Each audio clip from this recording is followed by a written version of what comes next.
Good morning everybody, welcome back. JEE NEET में फिर से स्वागत आपका। एवरी वीक का जेई लेक्चर आ ही जाता है। तो आज लास्ट टाइम हमने एसी खत्म किया था, ऑल्टरनेटिंग करंट, एंड आज इलेक्ट्रोमैग्नेटिक वेव्स करना है। छोटा सा चैप्टर है, कोई ज़्यादा दिक्कत नहीं है। सेट फॉर्मूलेज हैं, तो सेट फॉर्मूले को लेकर के सब्स्टिट्यूट करेंगे and will move on. The first idea we discuss is displacement current. You already know what is displacement current, do you? अच्छा, ओके, डोंट नो। ओके, सबसे पहले तो conduction current. What is conduction current? You know the current that actually flows due to flow of charges. जो current हमने chapter 3 में देखा था, that is conduction current due to flow of charges, मतलब electrons, is called conduction current. तो ये conduction current है, we call it IC. In this chapter we call it IC, बाकी तो आई से काम चल जाता है।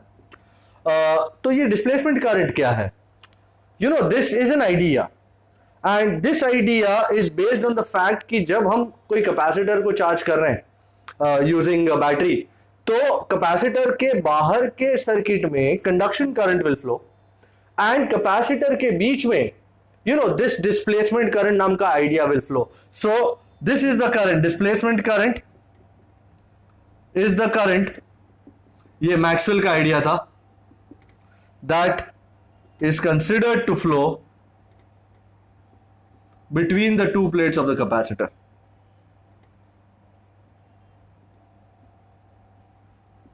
while it is charging।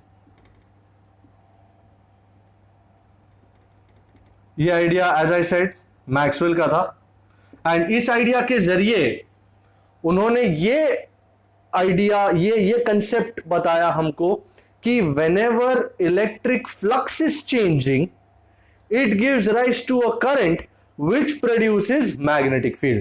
So changing magnetic field से electric field produce होता है, ये हमको फैराडे ने दिखाया था चैप्टर 6 में, सॉरी EMI में। यस, चेंजिंग इलेक्ट्रिक फील्ड से मैग्नेटिक फील्ड पैदा होता है, ये मैक्सवेल ने इस आइडिया के जरिए हमको बताया।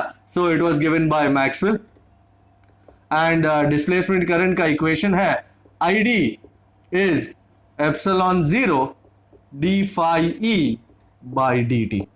Here d phi E is electric flux। We don't need to fall into derivations and stuff, but when electric flux changes with time, it gives rise to this displacement current, which in turn produces a magnetic field। So thus finally Ampere Maxwell's law, Ampere Maxwell's कहते हैं, जो original ampere का law था, it was integral b bar dot dl bar is mu naught I।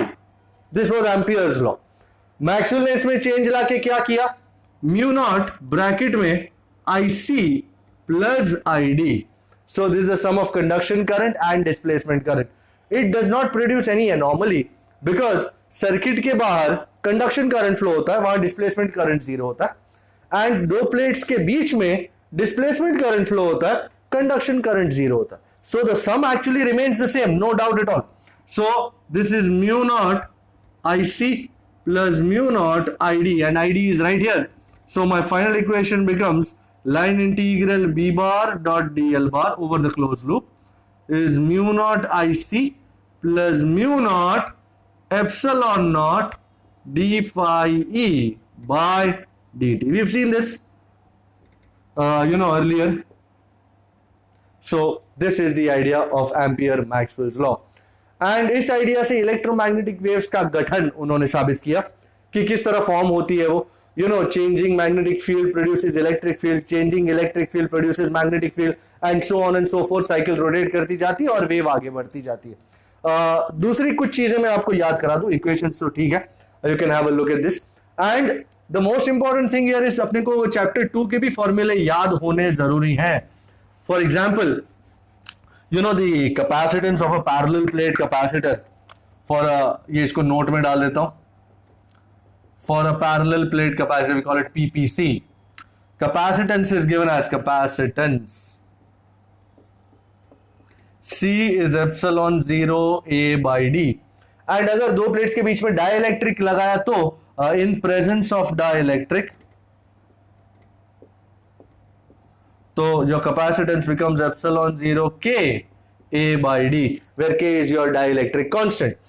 फिर दूसरी बात, you should remember Q is equal to CV, and it is also worth remembering that I is dq by dt. ये कुछ चीजें जो already हमने की है, but it pays to remember these, pays to revise these things. Okay, anything else you need to remember for that? I don't think so. Capacitance आ गया, Q is equal to CV आ गया, I is dq by dt आ गया. या I think displacement current के लिए इतना मोर देन इनफ है. ऑल्सो एक छोटी सी बात, ये शायद थोड़ी एडवांस लेवल की बात हो सकती है, बट अगर आपको याद हो, you know, due to a single wire, suppose you had this wire, you know, due to a wire, suppose this is the wire, it's carrying current I, and ये point है P at a distance R from here. So due to this infinitely long wire, what is the magnetic field at point P? You know very well, B is mu naught I by 2 pi R या 2 pi D या 2 pi Y, whatever be the case. And अगर wire जाड़ा हो, you know, it's a thick wire, sometimes it might so happen कि आपको ये use करना पड़ जाएगा. We did this in an illustration in the textbook, and this wire has a radius A, and we need to find the magnetic field at this point P, which is at a distance छोटा r from the axis. What will be the magnetic field at P? Come on, anybody? No? Okay. B is mu naught I by 2 pi A square, this is the radius, the whole thing into R. So this is at a point inside the wire. कभी कभी अपने को ये चीज भी use करना पड़ जाए कि यू नो कैपेसिटर है, कैपेसिटर की दो प्लेट्स के बीच में डिस्प्लेसमेंट करंट फ्लो हो रहा है और उसके कोई पॉइंट के बीच में आपको फाइंड करना हो, तो this will prove efficient, this will work out. Okay, तो ये है डिस्प्लेसमेंट करंट का आइडिया. एंड आई थिंक अपने को अब कुछ सम सॉल्व करने चाहिए. I have got it the sums right here, and we are solving some sums from Arihant master resource book in physics by DB Singh. Lovely author, lovely book.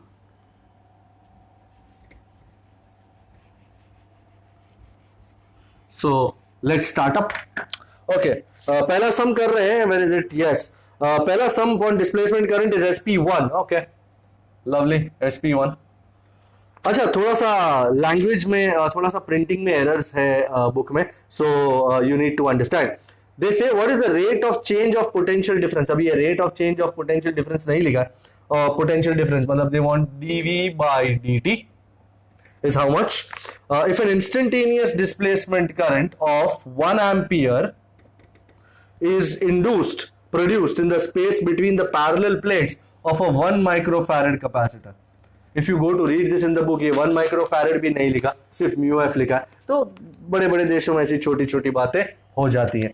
So they want us to find dV by dt. Now how do we go about doing that?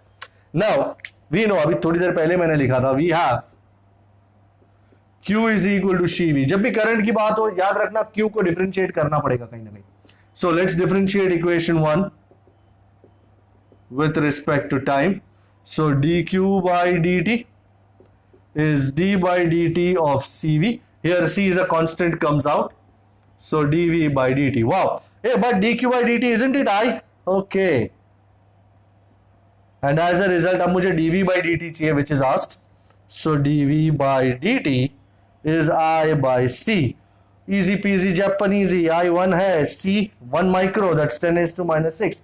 10 raised to minus 6 ऊपर चढ़ गया. You got your answer bang out there. So your answer is 10 raised to 6. I should write it here? No, I should write it here. So dV by dt is 10 raised to 6 volt per second. The answer has been checked and confirmed that it is the very same. So ये हुआ आपका answer. I am doing round 1 का 7. I might as well do it here. Let's try. Round 1 का 7. What does it say? It says the charge of a parallel plate capacitor is varying as Q is Q0 sine 2 pi ft. Okay, we got a varying charge here. And the plates are very large and are close together. Area A है, separation D है. Neglecting edge effects, the displacement current through the capacitor is. Okay. भाई इतना simple कुछ भी नहीं होता. I मांगा है, Q दिया है. Do you know I is dq by dt? Wow. तो d by dt of q0 sin 2 pi ft. Now q0 comes out constant है. d by dt of sin something is cos something, so cos 2 pi ft into d by dt of that something. What is that something? 2 pi ft. d by dt of 2 pi ft. अच्छा, d by dt of 2 pi ft में से 2 pi f comes out. d by dt of t is 1, so 2 pi f को बाहर ले लिया. So q0 into 2 pi f, okay, and cos 2 pi ft. This I think is my equation for the answer. Is this the answer? I is q0 2 pi f into cos 2 pi ft. Yes sir, option C is the correct answer. Might as well have a look. मैं round 2 का 14 करने जा रहा हूं. Can just have a look. Round 2 का 14 on the deck now. ये भी displacement current का ही सम है. डिस्प्लेसमेंट करंट के सम्स यहां पे ले रहा हूं मैं. And as a result let us move on and on and on. Duracell की तरह होना चाहिए. Move on and on and on and on. Okay. Which I said was round 2 का 14 if I am not wrong. वही है? Yes sir, वही है. A large parallel plate capacitor whose plates have an area of 1 meter square, and are separated from each other by 1 millimeter. अच्छा, D is 1 mm. देखेंगे क्या करना है. Is being charged at the rate of 25 volt per second. So dV by dt दिया है. It's 25 volt per second. Okay. याद रखिए, अगर ये dV बाय ये V चेंज नहीं होगा या ये चार्जिंग चेंज नहीं होगा तो अंदर डिस्प्लेसमेंट करंट इंड्यूस ही नहीं होगा. कांस्टेंट के लिए कुछ नहीं होता, बरोबर. सो जब भी चेंज होता है तभी कुछ होता है. If the dielectric between the plates, dielectric का कांस्टेंट भी दिया हुआ है 10. Okay, then the displacement current at this instant is I मांगा है, तुम ही से ना इनकार करो. सबसे पहले A दिया है, D दिया है, K दिया. आई थिंक कैपेसिटेंस फाइंड करना लाजमी है. So capacitance in the presence of dielectric, of course, C is epsilon 0 Ka by D. एक काम करते हैं, इसको एंड में ही सब्स्टिट्यूट करेंगे. देखेंगे यार क्यों अभी फाइंड करूं. नाउ वी नो, पता नहीं आगे क्या क्या करना पड़ जाए. Q is equal to CV and let's differentiate equation 2 with respect to time. Current मांगा ना, तो Q को डिफरेंशिएट करना ही पड़ेगा. Differentiate equation 2 with respect to time. So what do we have? dq by dt is d by dt of cv. Here c comes out, no doubt. C comes out, no doubt. Okay. And dq by dt is what? Current I. अब c की substitution में epsilon 0 Ka by d into dv by dt. Okay, let us rock and roll. Epsilon 0 8.85 into 10 raised to minus 12. K की जगह 10. Area is 1 meter square, okay, upon D. D is 1 mm, that's 1 into 10 raised to minus 3. And dV by dt is what? 25. Okay. Let's take care of the 10 raised to minus 12 plus 1 minus 11. Minus 11 plus 3 is minus 8. Okay. Answer ampere में होगा. And if you want to consider 8.85 as 9, be my guest. 25 9s are 225. करीबन.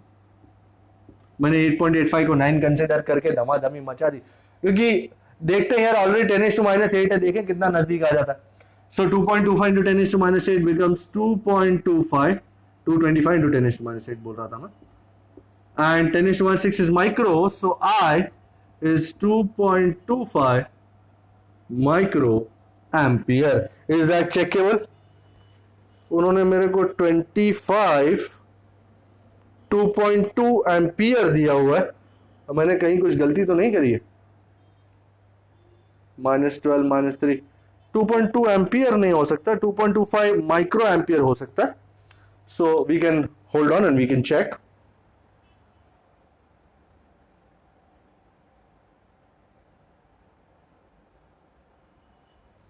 बिल्कुल, answer is there. So let's move on. और अब चलते हैं actual electromagnetic waves पे. Hertz took the idea of Maxwell and he proved it in a laboratory that yes, there are such waves which are produced due to changing, मतलब oscillating electric and magnetic fields, and they propagate in space utilizing the same ideas of the oscillating electric and magnetic field. उधर से ही energy उनको मिल जाती है, and as a result oscillating electric and magnetic fields can propagate on their own even in vacuum. And this was the idea given by Hertz, and he proved it in a laboratory, and thus we came to know about such waves. And also Hertz proved that light is an electromagnetic wave. One of the most important diagrams out here is this first diagram, which shows the oscillation of electric and magnetic waves. ये x है, ये y है, ये z है. I'm just taking this for consideration. उसमें you can see that electric field oscillates along the x-axis. It's going up and down, whereas the magnetic field oscillates along the z-axis. Okay, so this is your magnetic field. Let me show you diagrammatic production.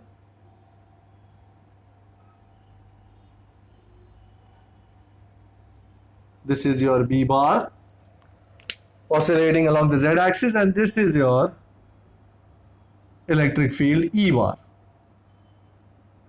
And in turn, this energy of the oscillating electric and the magnetic fields, which is called the electromagnetic wave, this moves along the x direction. So electromagnetic wave इस direction में propagate कर रहा है. Okay, so electric field oscillating along y, magnetic field oscillating along z, both perpendicular to each other, and electromagnetic energy, that is the electromagnetic wave, moving forward along the x direction. So let's start putting equations. So the first idea is the E bar oscillates along y axis, B bar oscillates along z axis, and the EM wave, the electromagnetic energy, propagates along x axis. So we are putting some equations to this idea. Electric field कौन से direction में y? So EY is E0 sine kx minus omega t, and similarly B कौन से direction में जी? Z. So BZ is B0 sine same old kx minus omega t. These are the equations for electric and magnetic fields. You need to remember that EO and BO are the max values, the amplitudes of the electric and magnetic fields. So here EO and BO are the max values, the maximum value. You can also call it amplitudes. You can also call it peak values of E bar and B bar respectively. Also, you need to remember what K and omega stand for. K is called propagation constant या wave vector. Also K is called wave vector or propagation constant. 11th standard में study किया था इसके बारे में. And it is equal to 2 pi by lambda. Okay, SI unit would be radian per meter. The amount of phase, for a single wave per meter. And omega is the angular frequency. Omega is 2 pi nu. Nu is frequency. We can also write it as 2 pi by t. And इसका SI unit है radian per second. Okay, so ये ideas मैंने निकाले हैं इसमें से. K और omega की वैल्यूज देख ली, EO एंड BO का भी वैल्यूज देख लिया. Let's move on. I'm sure you've seen this. तो अब आगे चलते हैं. The second idea is किस डायरेक्शन में इलेक्ट्रोमैग्नेटिक वेव जाएगा. डस्टर की पुंगी बच चुकी है, but we'll try to manage, somehow manage. Okay, so किस डायरेक्शन में इलेक्ट्रोमैग्नेटिक वेव जा रहा है. Okay, second point. So my point number 2, the EM wave propagates along the direction given by E bar cross B bar. Remember this always. So E bar cross B bar के direction में electromagnetic wave जाएगा. Third, the speed of a wave. I think I should include this in our discussions. Speed of a wave is given as V is nu lambda, which is also equal to omega by k. मैंने ये equations 11th standard के waves में से उठाए हैं. Okay, आगे बढ़ते हैं. Speed of EM wave. अच्छा, as E bar and B bar are sinusoidal functions, these are transverse waves actually, sinusoidal functions, we shall use their RMS values, and ERMS will be EO by root 2 and BRMS जहां पे possible हो हम RMS values ही use करते हैं. So BRMS is BO by root 2. Let's go forth. Number 5, the speed of EM waves in vacuum. Now this is an important idea. Electromagnetic waves move through vacuum with the speed of light, c. So c के साथ चीजों को relate करें तो c is E by B. Also you can write it as EO by BO, and because EO and BO have been written here, you can also write them in terms of RMS values as ERMS by BRMS. And I'm sure you know c is the speed of light in vacuum, जिसकी value है 3 into 10⁸ metre per second. अच्छा, अगर किसी और medium में जाए तो, पर पहले वैक्यूम का देख लेते हैं. In vacuum the speed of EM waves, I'm going to introduce mu and epsilon here. The speed of EM waves, I'm just reiterating, we've already done this. C is 1 by root of mu naught epsilon naught. Oh god, mu naught epsilon naught भी आ गया. Here mu naught, I'm sure you remember, is the permeability of vacuum या free space, value being 4 pi into 10⁻⁻7 Tesla meter per ampere, and epsilon 0 is the permittivity of free space. Permittivity of vacuum, जिसकी value है करीबन 8.85 into 10⁻12. I hope you can see this much. इतना नीचे दिखाई दे रहा है? Yes, just about 8.85 into 10⁻12 coulomb square per Newton meter square. Okay, so this was the speed of EM waves in vacuum. I'm sure you have looked at this. Can I take this off now? Okay. अगर किसी और medium में electromagnetic wave propagate करे तो कितनी speed से करेगी, उसकी वेलोसिटी का क्या इक्वेशन होगा? Let's check that out now. So in other medium except vacuum,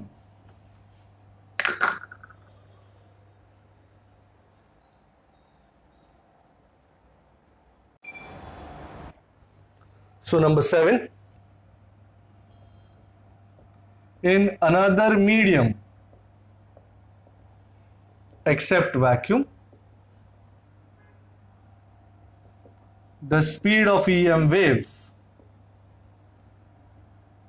is, this is a lovely idea, V will be written as 1 by root of mu epsilon. Well, we already know mu can be written as mu naught into mu r, where mu naught is the permeability of vacuum and mu r is relative permeability, and epsilon can be written as epsilon 0 into k. Epsilon 0 is the permittivity of free space, k is dielectric constant. So mu r is relative permeability and k is dielectric constanto. So let me put both these here and let's see what happens. So V 1 by root of mu naught mu r epsilon 0 के। अब ये 1/√μ0 ε0 को मैं c लगा देता हूं, so my equation becomes v is equal to c/√μr k, indicating that whenever an electromagnetic wave goes into another medium from the vacuum, the speed will become v is equal to c/√μr k. The speed will decrease.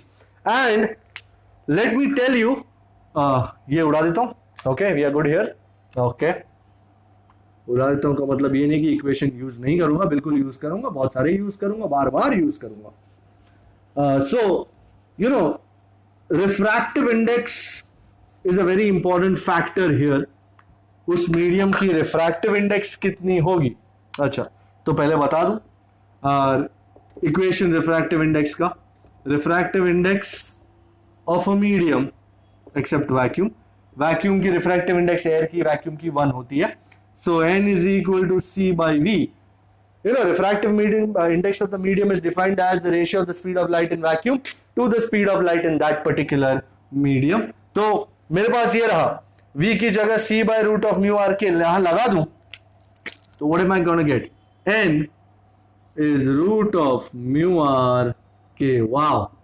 So if somebody asks me the refractive index of any medium and I seem to know the dielectric constant and relative permeability, I can say the refractive index is √μr into k. Look at this. And we move on. Number 8. Okay, as I said, you know, electromagnetic wave has got both electric field as well as magnetic field, and the total energy density will be the sum of energy density of electric field and the energy density of magnetic field. So the name of the topic is energy density. So energy density, net energy density, total energy density of EM wave,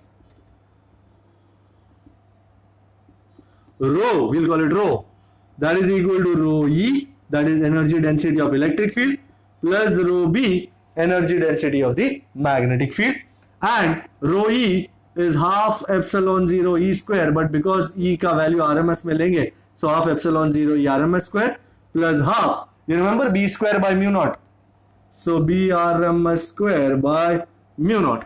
इन दोनों को combine करके actually मैंने B R M S की जगह E R M S by C लगा डाला, and वो C is 1/√μ0 epsilon nought squaring both sides करके 1/μ0 को सी स्क्वायर एप्सिलॉन नॉट लगा डाला. You want you can derive it also. Finally I get epsilon rho is epsilon 0 E R M S square, and if somebody wants in form of B R M S, no problem, we can make that also B R M S square by mu 0. And the SI unit of energy density will be joule per meter cube. Don't forget, SI unit of energy density is joule per meter cube. Actually, energy density is defined as energy stored per unit volume. तो energy stored per unit volume का भी idea बहुत जरूरी है. याद रखें, rho is energy stored per unit volume. तो कभी कभी एनर्जी मांगा हो तो it is energy density into volume, तो हम यूज करेंगे आज उस चीज को. Have a look. I'm taking this off now. Okay, let's move on. Then we go on to what is called intensity. What is the intensity of an electromagnetic wave? You know, intensity basically is defined as the amount of energy striking the surface per unit area per unit time. So ये equations को याद रखना अत्यावश्यक. No doubt about that. So let's define intensity. मैं एक और equation दूंगा, उसका नंबर क्या था भूल गया, 9. हाँ, intensity of a wave. In a very basic idea we define intensity is the amount of energy, electromagnetic energy या wave energy striking per unit area per unit time. तो इसका एक और इक्वेशन भी हो सकता है, I is U by AT, and everybody knows energy upon time is power. So power P over area. So SI unit of intensity, very important to know. If you looking at this, power का क्या होता है, watt area का metre square, so या तो joule per second metre square if you want it like that, और watt per meter square. I got a couple of other equations for intensity also. So also I have an equation that says I is equal to rho c.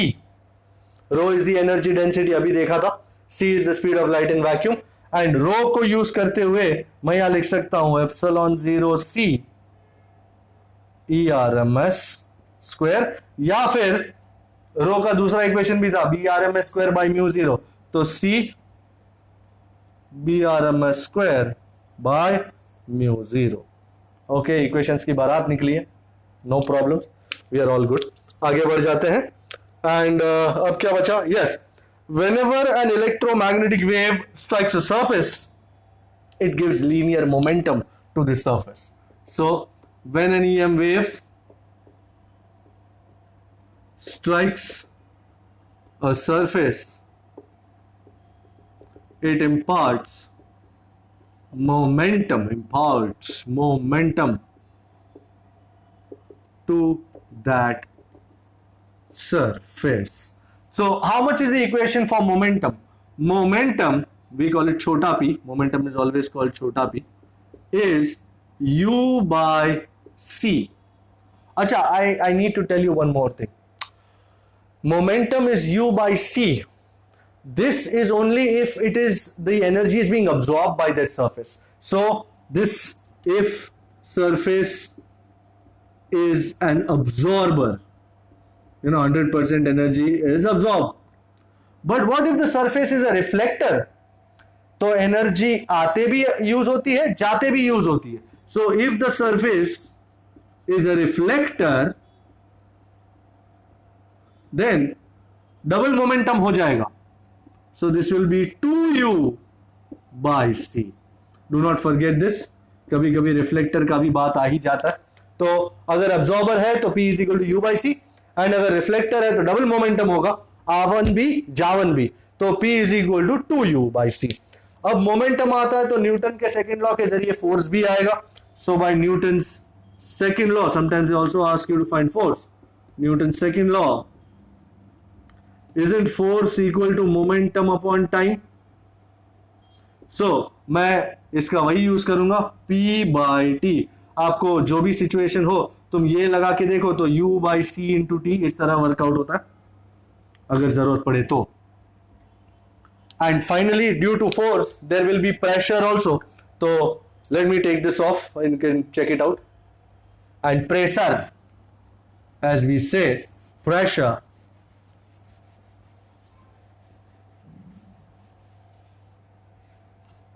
so pressure you always know is force upon area.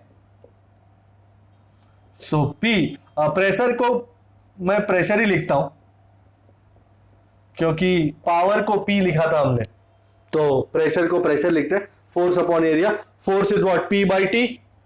तो इसको कहा डब्बा डाल दिया, तो P छोटा वाला है जी, छोटा वाला है, upon A into T. This is the equation for pressure. P is momentum, T is time. तो इस तरह वर्कआउट होता है. अच्छा आगे बढ़ते हैं. आगे कोई चीज बची, प्रेशर हो गया, मोमेंटम हो गया, ये हो गया. अच्छा एक चीज दिखाता हूं मैं, Poynting vector. This is a different story है एक्चुअली. इंटेंसिटी जैसा ही है. So what is Poynting vector? उसका डेफिनेशन इंटेंसिटी जैसा ही है, the rate of energy flow per unit area is represented using a vector which is called pointing vector. You can call it S bar. So S bar is 1 by mu 0 E bar cross B bar, and its value S is 1 by mu 0. अब ये electric field का max value क्या है, E0. B का max value क्या है, B0. So this is the idea. And अगर आप इसकी यूनिट्स देखें तो it will be same as intensity, watt per metre square. ऐसा unit is watt per metre square. Anything else left to have a look? नहीं, I think सारा आ गया। अच्छा, इसको देख लीजिए, मैं एक नई चीज कराने जा रहा हूँ, हाइट ऑफ टीवी टावर, वो करा देता हूँ। पर उसको एक काम करते हैं, उसको एंड में देखते हैं, अगर वक्त रहा तो उसको देखेंगे। एंड फिलहाल इतना लेके आगे बढ़ते हैं। And do not forget to look at the electromagnetic spectrum. And you know, वो जो यूजेस हैं वेव्स के, वो भी देखना बहुत जरूरी है। सो वो आप देख लीजिए, कभी कभी ऑब्जेक्टिव में पूछते हैं, वैसे तो जेई में उसका ज़्यादा यूज नहीं है, but anyways you should always know, it's always good to know. Knowledge is power as they say. तो पावर होगा तो अच्छा पता चलेगा क्या है क्या नहीं करके। तो देख लीजिएगा, यू नो, रेडियो वेव्स का कम्युनिकेशन में यूज होता है, माइक्रोवेव्स का रडार में यूज होता है, माइक्रोवेव ओवन में यूज होता है, इंफ्रारेड हीट वेव्स होती हैं, गर्मी देती हैं, एक्स रेज पेनिट्रेटिव होती है, X rays gamma rays nuclear में यूज होती है, कैंसर ट्रीटमेंट में काम आता है, and so on and so forth. So before I sign off and start doing numericals, I want to show you the electromagnetic spectrum. You know, it starts with long radio waves, उसके बाद short radio waves. ये दोनों type की radio waves जो है communication में खास इस्तेमाल होती है, FM, TV, radio, cellular communications and so on. उसके बाद आता है long radio, short radio, microwaves. उसके they are produced by klystrons, magnetrons, gun diodes.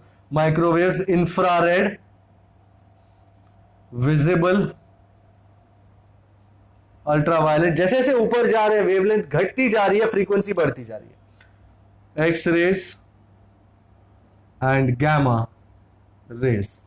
Do not forget, in vacuum all these move with the same speed, only when they enter a different medium the speeds will change. Visible is the only part that is seen by the human eye. Visible is from 400 nanometer to 700 nanometer, as we all know, and it enables us to, you know, look at things. Ultraviolet germ killing में use होता है, water purifiers में, etc. So you need to at least know the order, and you need to know the uses. Okay, long radio, maximum wavelength, shortest frequency. Gamma rays, shortest wavelength, maximum frequency. Okay, I think इसको use करके हम आगे बढ़ेंगे। Let us start now.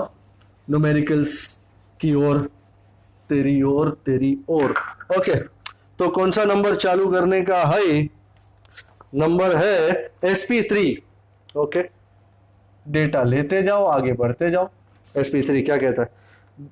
EM waves travel in a medium with the speed दिया हुआ है 2 × 10⁸ metre per second. ये देख के अंदाजा आता है कि मीडियम वैक्यूम नहीं है, क्योंकि वैक्यूम होता तो it would have been 3 × 10⁸ metre per second. The relative permeability of the medium is 1. Okay, relative permeability μr is 1. The relative permittivity मतलब डाइलेक्ट्रिक कांस्टेंट मांगा है। वाह, ओके। तो by any chance you remember the equation? We know, you remember V is equal to C by root of mu r into K। तो मैं mu r into K को यहां ले लेता हूं, root of mu r into K को। So this is C by V। पहले लगा डालते हैं, 3 × 10⁸, C is 3 × 10⁸, V is 2 × 10⁸, and root of mu r कितना है? 1 है, तो 1 into K। ओ वाह, तो 10⁸ कट, 3/2 is 1.5, तो root K is 1.5, squaring both sides, तो आई गेट K is 1.5 का square 2.25। This is the dielectric constant of the medium in which the wave is propagating. ये मस्त छोटे समय 2.25 is the right answer, B. Now sp5, what does it say? It says the earth receives 2 calorie per minute per centimeter square solar energy। इससे पहले कि आगे बढ़ो, सबसे पहले इसका यूनिट तो देख लो। कैलोरी ऐसा unit will be joule. Joule ये मिनट मतलब टाइम, तो सेकेंड, एंड ये एरिया का स्क्वायर, मीटर का स्क्वायर, तो joule per second metre square. देख के अंदाजा आया, ये इंटेंसिटी दी हुई है आपको। सो दिस इज योर इंटेंसिटी। हाँ, इसको एसआई में कन्वर्ट करना पड़ेगा, that is a different story. The amplitude of the electric field is amplitude of electric field। Why? उन्होंने value of electric field नहीं बोली है, कि ERMS एम्पलीट्यूड मांगा है, EO मांगा है. ओके, तो let us go. Today we go. सबसे पहले इसको कन्वर्ट करने का. Okay, now I is 2. You remember 1 cal is 4.2 joule. तो 4.2 joule upon 1 minute 60 second and 1 centimeter is 10 is to minus 2 meter. तो 10 is to 1 10 is to minus 2 का square 10 is to minus 4 metre square. तो पहले देख ले क्या मिला. 2 into 4.2 मतलब 8.4 into 10 raise to 4 by 60 joule per second metre square. Okay, ये वैल्यू मिल गई है. अब आई को एप्सिलॉन मतलब E0 के साथ रिलेट करना है. रिमेंबर आई इज रो सी. हाँ सर, याद तो है. तो एप्सिलॉन 0 सी ERMS स्क्वायर. पर हमको E0 चाहिए, भूलिएगा नहीं. ERMS is what? Isn't it EO by root 2. Okay, तो EO बाई रूट 2 का होल स्क्वायर, तो EO स्क्वायर बाई 2. तो EO स्क्वायर को कॉम्बाइंड लेंगे हम, कॉम्बाइंड मतलब सब्जेक्ट बनाएंगे 2i बाई एप्सिलॉन 0 c.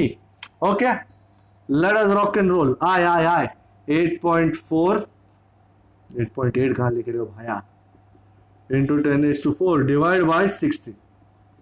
अब ये एप्सिलॉन 0 9 इंटू 10⁻⁻12 और ये c 3 इंटू 10⁸.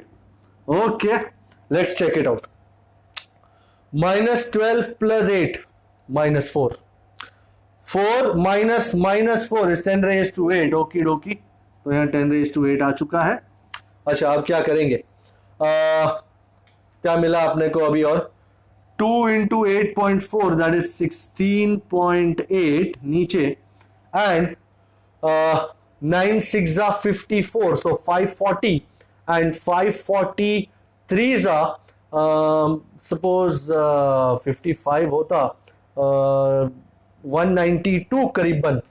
543 नहीं, 543 कितना होता? 162 1620. ओ माय गॉड. तो एक काम करते हैं, ये 2 0 यहां से खींच लेते हैं, तो 10⁻⁶ हो जाएगा. I hope we have done everything proper. कुछ गड़बड़ तो नहीं हुई ना? 2 इंटू आई. हाँ, ओके. एंड 16.8 बाई 16.2 करीबन 1.1 जैसा या समथिंग लाइक दैट इंटू 10⁻⁶. अब इसका मारने का रहने का रूट. आई एम ग्रूट. तो 1.0 समथिंग 1.02 या 1.03 इंटू 10⁻3. तो मेरा फाइनल आंसर आ चुकेला है. यो इज 1030 है ना, 30 वोल्ट पर मीटर. मैं जब चेक करता हूं तो उसमें 102.3 नाम का गलत आंसर दिया हुआ है, तो उस आंसर को चेंज करें. ऑप्शन ए ही है, बट इट्स 1023. बरोबर, 1000 में है, हंड्रेड्स में नहीं है. So 1023 that is the answer. Just check it out. We are going on to another sum SP6. I hope देख लिया हो आपने. ओके, SP6 क्या कहित रही?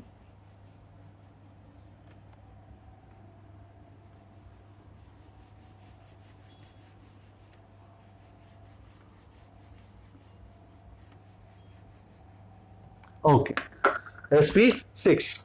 Okay, it says the electric field of an EM wave is given as E is 50 sine something what omega t minus x by c. A different way of writing this, Newton per coulomb, of course.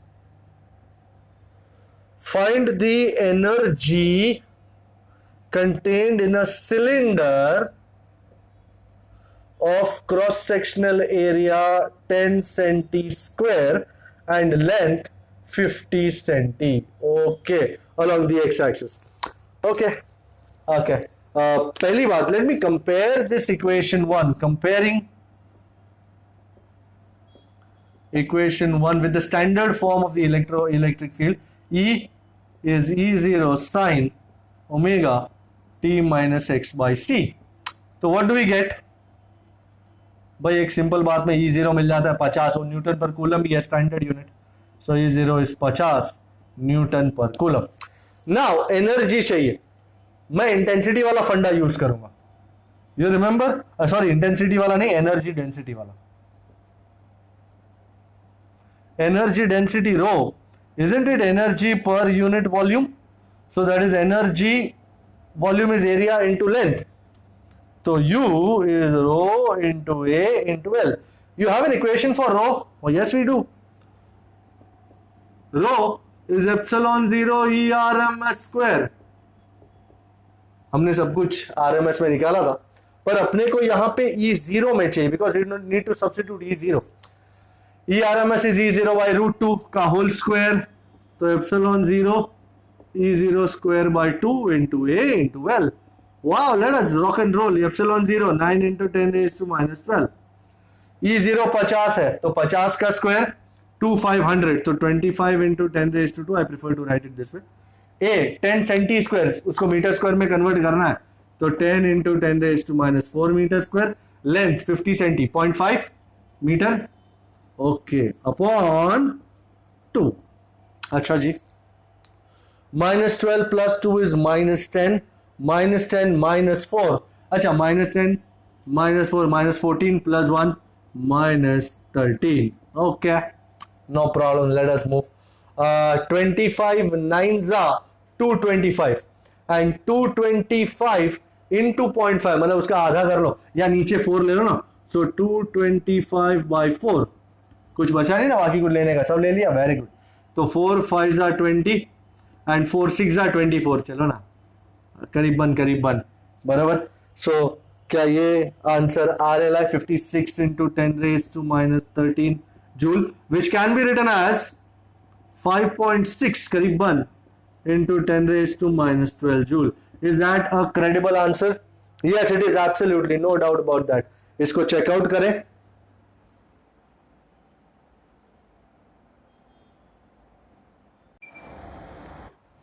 Okay, the next is SP11, which says that the RMS value of electric field of light coming from the sun is 720 Newton per coulomb. The average total energy density of electromagnetic wave is rho find करना है भाई। energy density, average energy density rho, isn't it epsilon 0 E RMS square, basic equation, तो epsilon 0 करीबन 9 into 10 raised to minus 12 and E RMS 720 का square, so what are we left with? This is 7.2 into 10 raised to 2 का whole square, 7.2 into 10 raised to 2 का whole square, 10 raised to 2 का whole square is 10 raised to 4 and 7.2 का square, 7 का square is 49, लगभग 55 के आसपास अगर मैं ले लूं तो चल जाएगा, 52 53 भी चल जाएगा।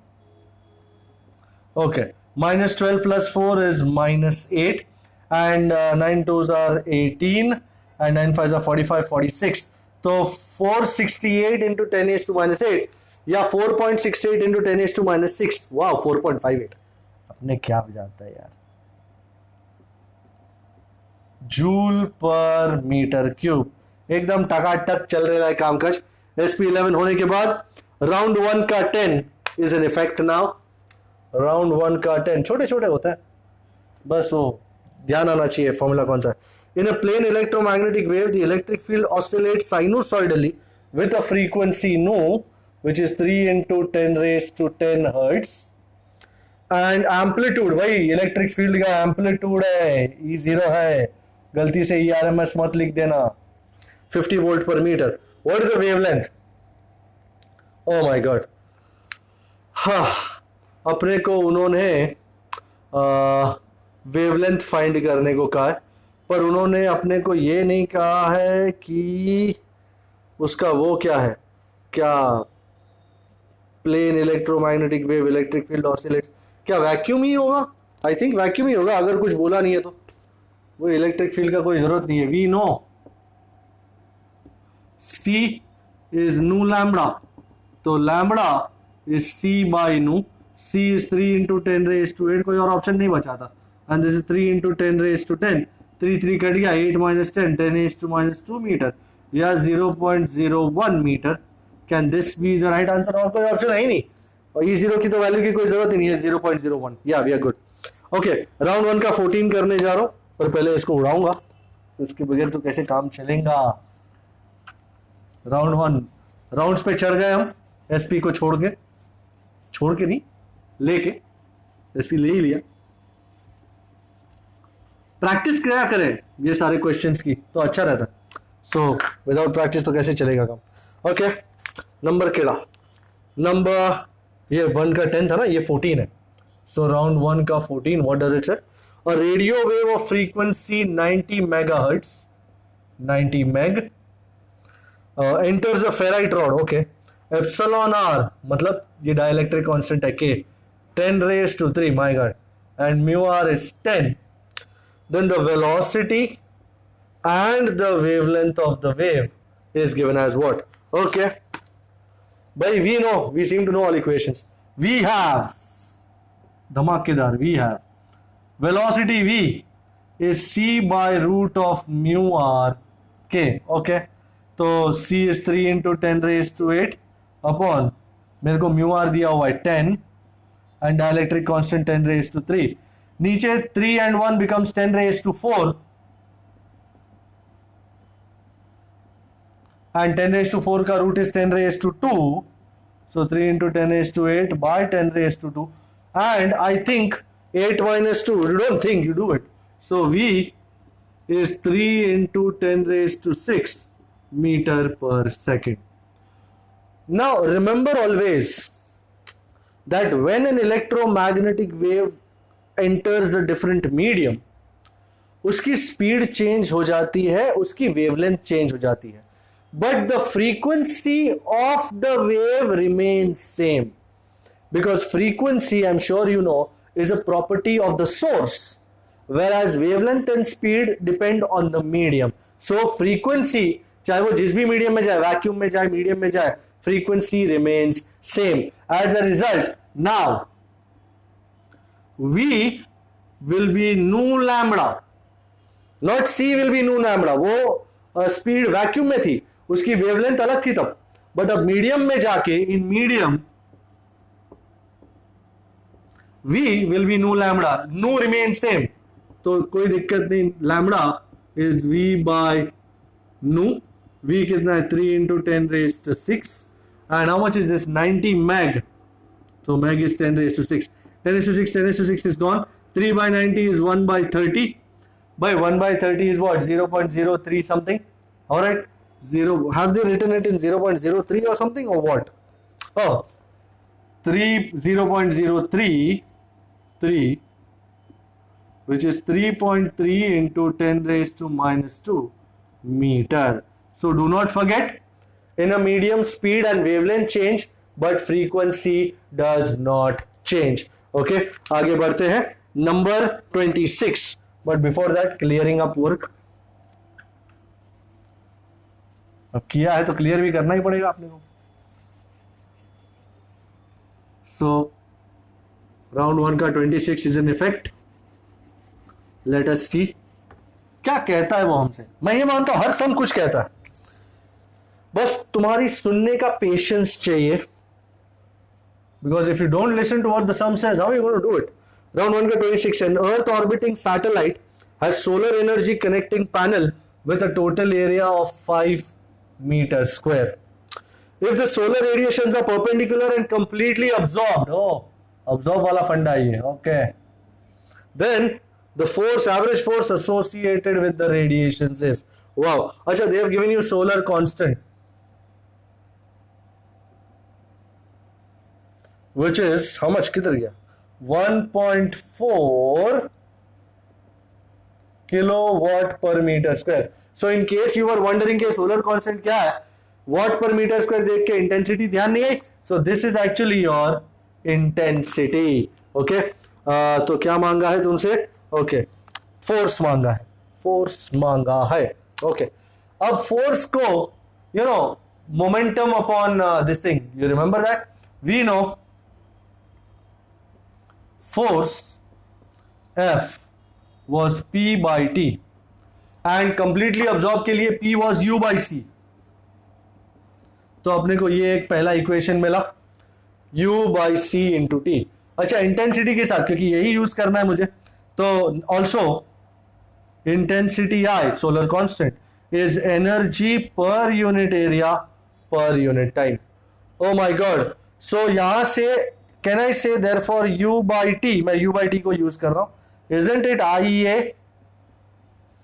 U/t की जगह मैं IA लगाने वाला हूं, so put 2 in 1, so what does my equation 1 become?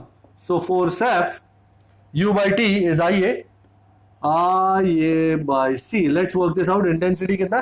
1.4 kilo, so 1.4 into 10 raised to 3, area is 5 and C is 3 into 10 raised to 8. Oh my god. So 3 minus 8 is minus 5. I always first check out the this thing. 1.45 are 70, and that's 7. 1.4 into 5 is 7 by 3. 7 by 3. So this is 2.33 into 10 raised to minus 5, and this is Newton. Let's see whether the answer is 2.33 into 10 raised to minus 5. Is it? Yes sir, yes sir, 3 bags full. Okay. Round 1 का 34 आ रहा है, उसके लिए मुझे आपको clear up करवाना पड़ेगा। Okay, ये हर सम के बाद क्लियर करना पड़ रहा है, सब सही तो है।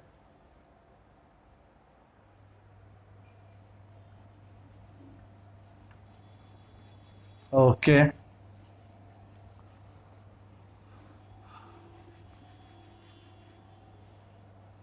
राउंड 1 का 34।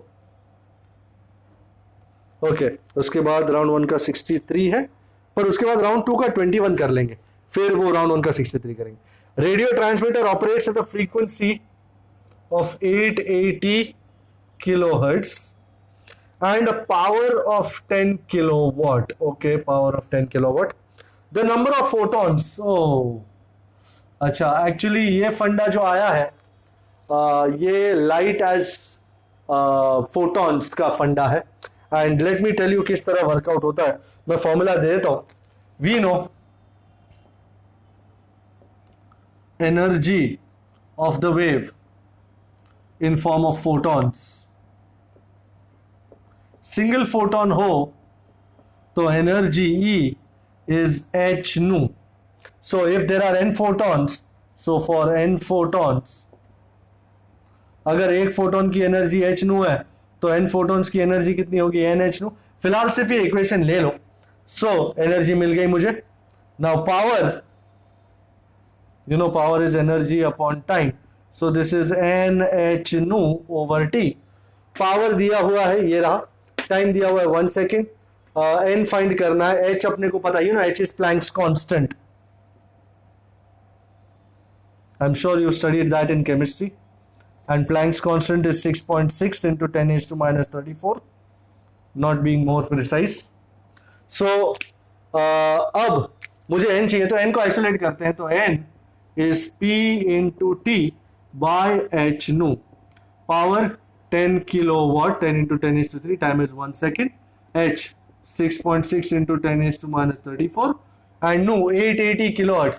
880 into 10 raised to 3 या 8.8 into 10 raised to 5। so what do we have here? minus 34 plus 5 is minus 29, and 3 plus 29 is 32। okay, so ये 10 यहीं बचा, भूल गया हम लेना उसको। 8.8 को 9 ले लेता हूं, and 9 into 6.6, 9 6 are 54, and 9 7 are 63। 54 और 63 के बीच में 56 57 ले लो यार, लेने में क्या जाता है। एंड अगर आपको चाहिए तो आप यहाँ पे एक 100 ले सकते हो।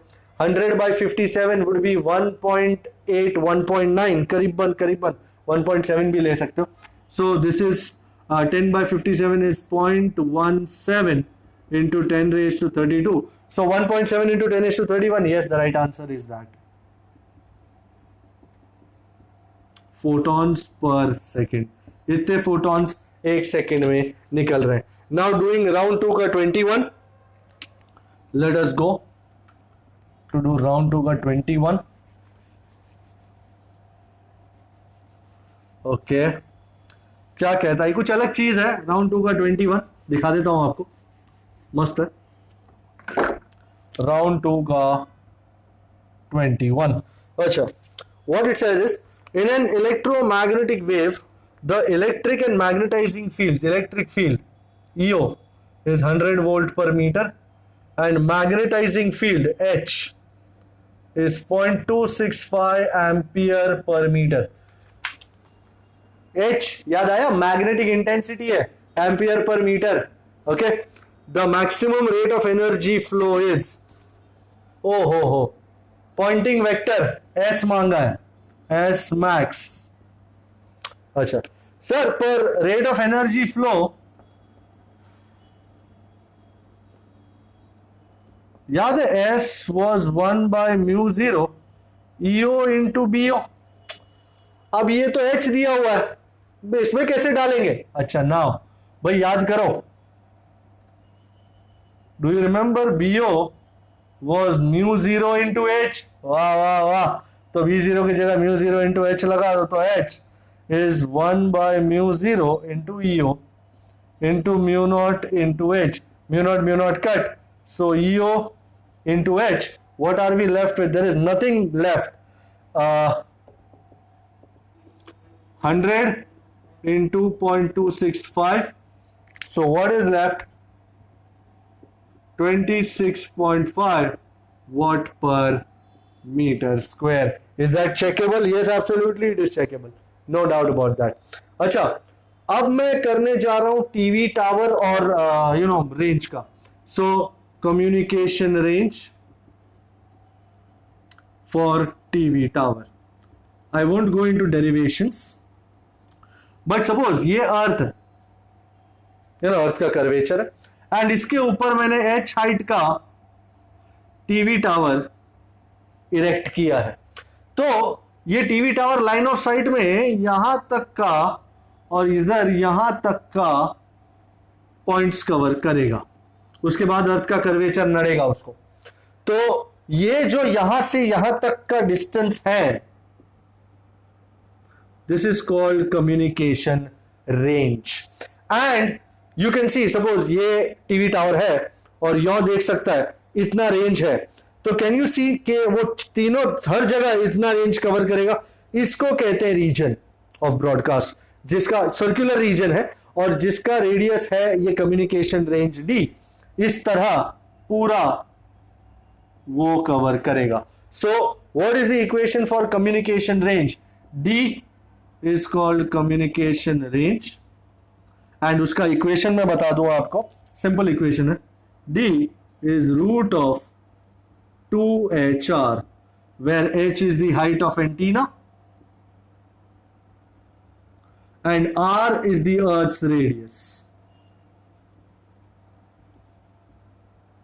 And if you don't remember, no problem, अर्थ का रेडियस 6.4 इंटू 10⁶ मीटर होता है। एंड इसको कहते हैं region of broadcast, and actually it's a circular area, circular region है ये, जिसका रेडियस है ये D। तो रीजन ऑफ ब्रॉडकास्ट का इक्वेशन कितना होगा? वेल सिंपल, सर्कुलर एरिया का इक्वेशन कितना होता है? πr²। So region covered,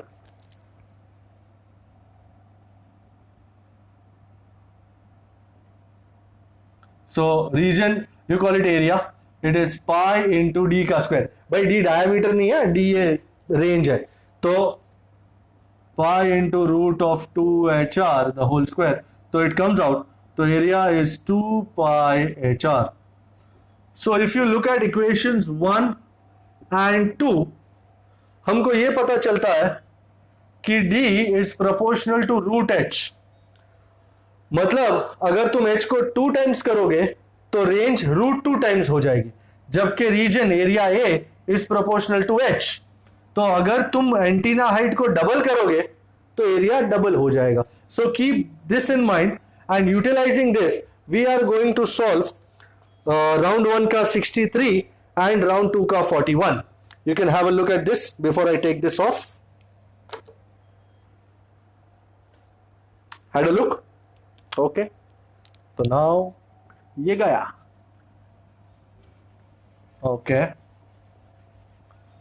So what is round 1 ka 63? Let's first find out the data and then we shall be able to do it. And that's how we do it.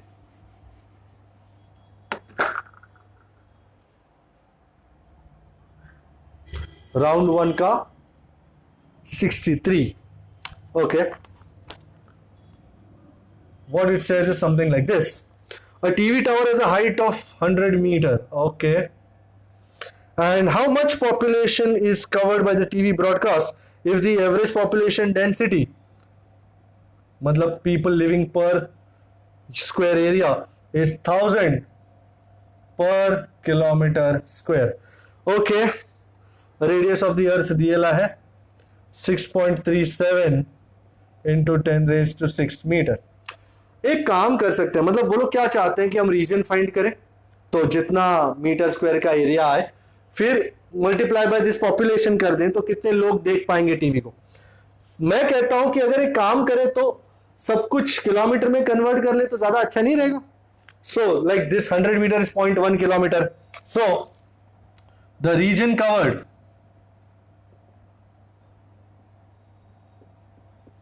area is pi into d का square which is 2 pi HR. मैं अभी area को है ना इसी में find करूंगा, किस में, किलोमीटर में.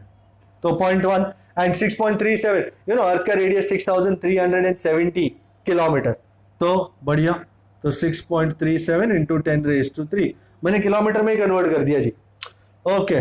सो 0.1 into 10 raise to 3 is 10 raise to 2. ये किलोमीटर स्क्वायर ही होगा, ज्यादा लोड ही नहीं कोई बात का. एंड दिस इज 6.28 इंटू 6.3 मतलब 6.3 इंटू 6.3 कर दूं 6 6 36 मतलब 40 के आसपास होना चाहिए. 40 into 10 raise to 2 kilometre square. तो ये इतना एरिया आ गया, या 4000 किलोमीटर स्क्वायर, आपको जैसा ठीक लगता है. And so number of people able to see, able to watch is area multiplied by population density. कितने लोग एक स्क्वायर किलोमीटर में, मतलब एक स्क्वायर किलोमीटर में अगर 1000 लोग हैं तो 4000 स्क्वायर किलोमीटर में कितने लोग होंगे, सीधा मल्टीप्लाई है 40 इंटू 10 रेज टू 2 इंटू 1000 मतलब 10 रेज टू 3. तो 40 into 10 raise to 5 40 into 10 is to 5, isn't it? 40000. अबे कितना हुआ, 1 2 3 4 5 और 40 लाख. और 40 लाख लोग. Let us see whether the answer is 40 lakh. Oh yes, it is 40 lakh. No problem. And अब round 2 का 41 last item. पब्लिक बोले हाँ कितना काम करवा दिए हैं भाई. आप लोग ये सारे सम भी सॉल्व कीजिएगा जरूर. एक बार देख करके फिर खुद करने की ट्राई करें तो ज्यादा बेटर होता. मैंने कर दिया वो तो मैंने कर दिया, आपने क्या किया, नहीं आपको भी करना है ये सारा solve. Okay, don't forget that. Okay, round 2 का 41 is in effect. What should be the height of the transmitting antenna. As कितना होना चाहिए if the TV telecast is to cover a radius. ओ डी दिया हुआ 128 यन्ना किलोमीटर. अरे यार kilometre में फाड़ दिए. तो 128 इंटू 10 रेज टू 3 मीटर. ठीक है साहब. तो डी दिया हुआ है. वी नो कम्युनिकेशन रेंज का इक्वेशन हमारे पास रेडी है. D is root of 2HR. So D square is 2HR. मुझे एच चाहिए. बहुत शांति से भाया. 128 इंटू 10 रेज टू 3 का स्क्वायर, इसमें फाट जाएगी कभी कभी. And 2 into by radius of the earth 6.4 into 10 raise to 6. Okay, this is 128 into 128 into 10 raised to 6. मुझे काटने का मौका मिला. And this is 12.8. by 10 raised to 6 तो गियो. तो शांति से h 128 into 128 by 12.8. By 128 by 12.8 is 10. So 10 into 128. There is no other criterion. 1280 meter. Is that the answer? Yes sir, that is indeed the answer. तो यहाँ पे electromagnetic waves का छोटा सा पोर्शन था, वो खत्म होता है. And I think next lecture में रे ऑप्टिक्स के साथ धमाधमी मचाएंगे. So till that time stay safe. See you next time and keep solving these problems. Okay, bye bye.